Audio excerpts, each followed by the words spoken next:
गंगा नदी के अंदर स्वयं को शुद्ध कर लेने की एक अद्भुत क्षमता होती है।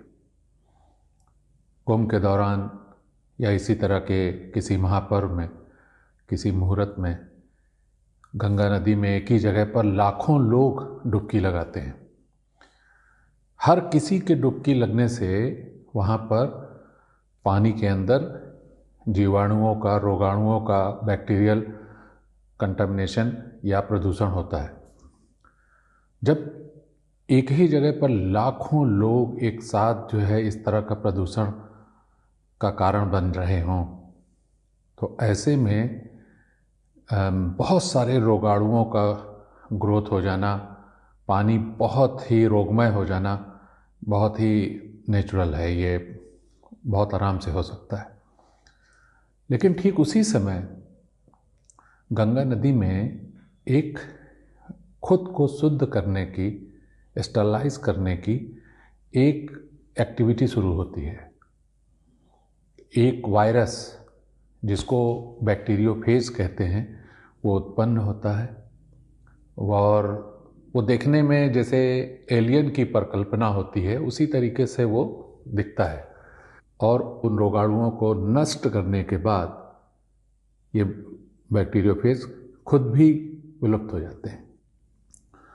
इन बैक्टीरियोफेजेस के काम करने का जो तरीका है या जिस तरीके से वो बैक्टीरियाज को नष्ट करते हैं, वो तरीका भी बड़ा अद्भुत है। बैक्टीरियोफेज एक वायरस है जो बैक्टीरिया से करीब 50 गुना छोटा होता है। ये जाकर के बैक्टीरिया के ऊपर बैठ जाता है और उसके अंदर डबल स्ट्रैंडेड डीएनए इंजेक्ट कर देता है उसके साइटोप्लाज्म में। तो उसका जो आरएनए है वो हैक हो जाता है और इंड्यूस हो जाता है कि वो फेजेस को बनाना शुरू करे, इन बैक्टीरियो फेजेस को रेप्लिकेट करे, रिप्रोड्यूस करे। तो वो सेल उसी बैक्टीरियोफेज को बनाना शुरू करता है और जब बहुत संख्या में बन जाता है तो वो सेल जो है बस्ट हो जाता है। इस क्रिया में वो जो है बैक्टीरिया मर जाता है और ढेर सारे बैक्टीरियोफेज उसी से उत्पन्न हो जाते हैं और जाकर के दूसरे जो है बैक्टीरियाज को इन्फेक्ट कर देते हैं, उनको भी इसी तरीके से मार देते हैं, अपने आप को खुद रेप्लिकेट करके उसी के द्वारा।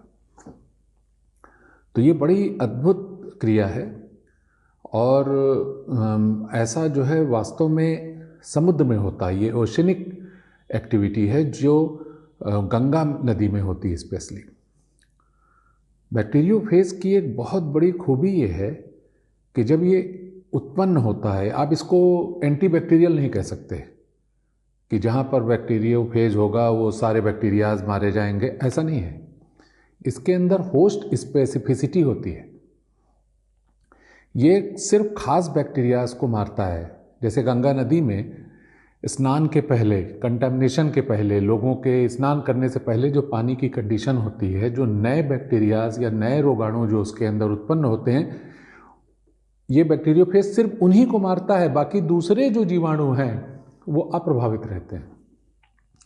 तो मुझे ऐसा लगता है कि इसका इस्तेमाल मेडिकल साइंस में किया जा सकता है।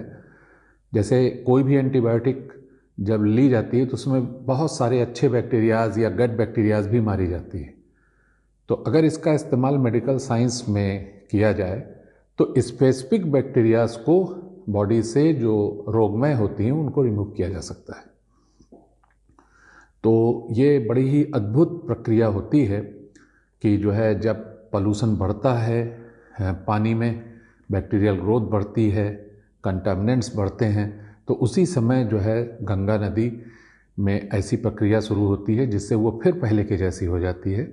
तत्काल जिस प्रोपोर्शन में बैक्टीरियाज की ग्रोथ होती है, रोगाणुओं का ग्रोथ होता है, उसी प्रोपोर्शन में बैक्टीरियोफेज कुछ ही मिनट के अंदर उत्पन्न होकर के उन सबको इस जेनेटिक मटेरियल से मार देता है।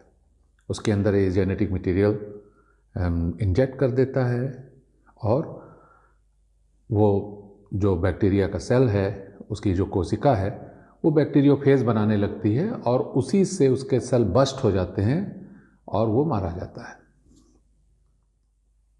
गंगा नदी का ये दिव्य रूप हमें प्रकृति के अस्तित्व वृत्ति का, सर्वाइवल इंस्टिंक्ट का दर्शन कराता है।